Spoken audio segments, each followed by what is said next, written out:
teman-teman semua, kembali lagi dengan aku. Di video kali ini kita bakalan kembali membahas soal bidan komunitas sesuai dengan request teman-teman kita yang lain.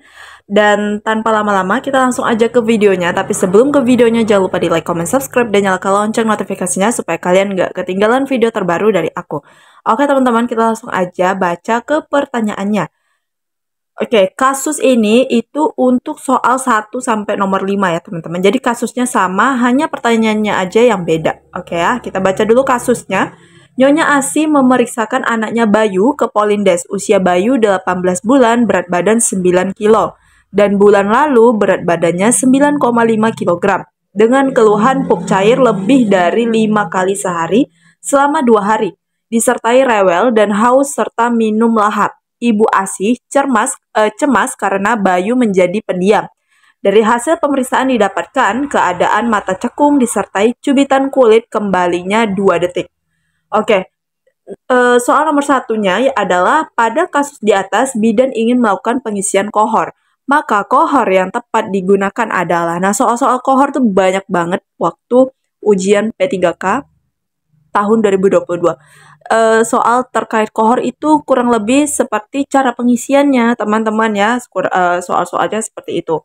Nah, di sini usia Bayu 18 bulan. 18 bulan itu udah bukan bayi lagi ya, teman-teman, tapi udah masuk balita. Kalau bayi itu sampai usia 1 tahun atau 12 bulan ya, teman-teman. Tapi karena di sini usia Bayu sudah 18 bulan, maka dia masuk ke kategori balita, teman-teman. Dan kohornya adalah kohor balita dan anak prasekolah, teman-teman. Jadi soal ini jawaban yang paling tepat itu adalah yang C. Gampang ya. Dan soal ini tuh masih gampang karena masih nomor 1, teman-teman. Kita lanjut lagi ke soal nomor 2. Oke, teman-teman, lanjut ke soal nomor 2. Diagnosis pada kasus Dani adalah, tadi Dani mengalami diare ya, teman-teman, mengalami diare sebanyak 5 kali. Kemudian tapi dia masih mau minum ya, teman-teman, masih mau minum. Kemudian turgornya juga masih baik, yaitu masih kembali dalam waktu 2 detik, teman-teman. Nah, sesuai dengan anamnesanya tadi, teman-teman, keluhan si Dani, maka diagnosis yang paling tepat itu adalah Dani mengalami diare dengan tingkat dehidrasi sedang, teman-teman. Nah, kalau misalnya turgornya itu buruk, kalau dicubit dia kembalinya lama sekali, teman-teman, itu kemungkinan Dani sudah mengalami dehidrasi berat. Apalagi kalau Daninya tidak mau minum, teman-teman. Tapi karena di sini Dani masih mau minum ya, dan sedikit rewel ya, mungkin karena akibat diarenya tadi, maka masih dikategorikan dehidrasi sedang ya. Dilihat dari si turgornya tadi, turgor kulitnya, teman-teman. Jadi untuk soal nomor 2 ini, jawaban yang paling tepat itu adalah yang C. Lanjut ke soal nomor 3. Oke teman-teman, lanjut ya ke soal nomor 3. Kita baca bareng-bareng. Asuhan yang diberikan kepada Bayu adalah, tadi kita udah dapat diagnosisnya si Bayu. Itu adalah diagnosisnya diare dengan dehidrasi sedang, teman-teman ya. Oke, dengan dehidrasi sedang. Nah, jadi kalau misalnya anak-anak diare itu kan otomatis cairannya keluar ya, teman-teman. Pupnya juga udah cair ya, walaupun dia memang sering banget nyusuk. Nah, tapi kita harus mencegahnya supaya tidak terjadi yang namanya dehidrasi, teman-teman. Nah, untuk mencegah hal tersebut, maka si bayi ini ya, alias si Bayu ini, harus kita rehidrasi, teman-teman. Rehidrasinya bisa apa? Menggunakan larutan oralit, seperti itu ya, teman-teman, zinc. Supaya apa? Supaya diarenya ini berhenti, teman-teman ya, sehingga tidak komplikasi menjadi dehidrasi berat, teman-teman, seperti itu. Maka asuhan yang diberikan kepada Bayu itu adalah yang A, rehidrasi, teman-teman. Oke, kita lanjut ke soal nomor 4. Oke, teman-teman, lanjut ke soal nomor 4. Kita baca pertanyaannya. Bayu harus segera dirujuk ke rumah sakit apabila ditemukan tanda A, rewel, B, letargi, C, mata cekung, D, gelisah, E, lidah pahit. Oke teman-teman, yang tadi si Bayu itu diagnosisnya adalah diare ya teman-teman. Nah, komplikasi diare kalau tidak tertangani akan menjadi dehidrasi, teman-teman. Nah, dehidrasi sendiri itu terbagi ya, ada dehidrasi ringan, sedang, dan juga berat, teman-teman. Nah, kalau misalnya si Bayu ini tidak tertangani dengan baik, teman-teman, bisa mengalami dehidrasi tingkat yang berat, teman-teman ya. Nah, kalau udah tingkat berat, teman-teman, itu bayinya bisa paling buruk adalah meninggal, teman-teman. Bisa letargi juga ya, teman-teman, kolaps. Nah, jadi Bayu harus segera dirujuk ke rumah sakit apabila ditemukan tanda yaitu B, teman-teman, letargi. Letargi itu dia kayak apa ya, kayak lemes gitu, bayinya lemes, malas menyusu, kemudian serba males dia, teman-teman. Jadi kalau misalnya udah ada tanda-tanda letargi, berarti itu ada kondisi yang buruk, teman-teman, terhadap si bayinya, maka harus dirujuk ke rumah sakit. Jadi jawaban yang paling tepat itu adalah yang B.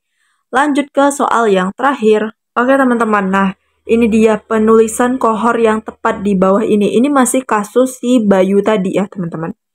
Nah, ada tahun lalu itu soal tes P3K, cara penulisan kohor. Banyak banget teman-teman kita yang tidak tahu ya, teman-teman, apalagi kalau tidak bekerja di puskesmas. Tapi kalau sebagai bidan desa ataupun yang kerja di puskesmas pasti udah tahu semua ya, teman-teman. Tapi kalau misalnya bekerja di rumah sakit itu kan jarang kita mengisi kohor, teman-teman.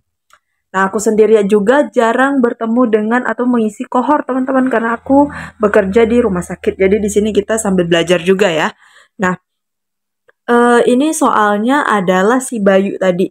Bayu tadi pas usia berat badan bulan lalu itu adalah 9,5 kg, teman-teman. Ya, 9,5 kg. Kemudian berat badan sekarang tadi ya, usianya 18 bulan. Itu berat badan sekarang 9 kg, teman-teman. Di usianya yang 18 bulan. Nah, kemudian si Bayu juga menderita diare, teman-teman. Diare ya. Taunya dari mana? Dari klasifikasi MTBS tadi, teman-teman. Oke, jadi bagaimanakah penulisan kohor yang tepat di bawah ini, teman-teman? Nah, di sini kan ada tabel ya. Oke, jadi kira-kira mana nih jawaban yang tepat? Nah, ingat, di sini di kolomnya itu ada tabel berat badan dan juga tabel umur. Nah, berat badan sekarang si Bayu itu adalah 9 kg dengan usia 18 bulan. Ya, jadi otomatis di tabel kolom pertama dan kolom kedua yang paling atas itu isinya 9 dan 18, teman-teman.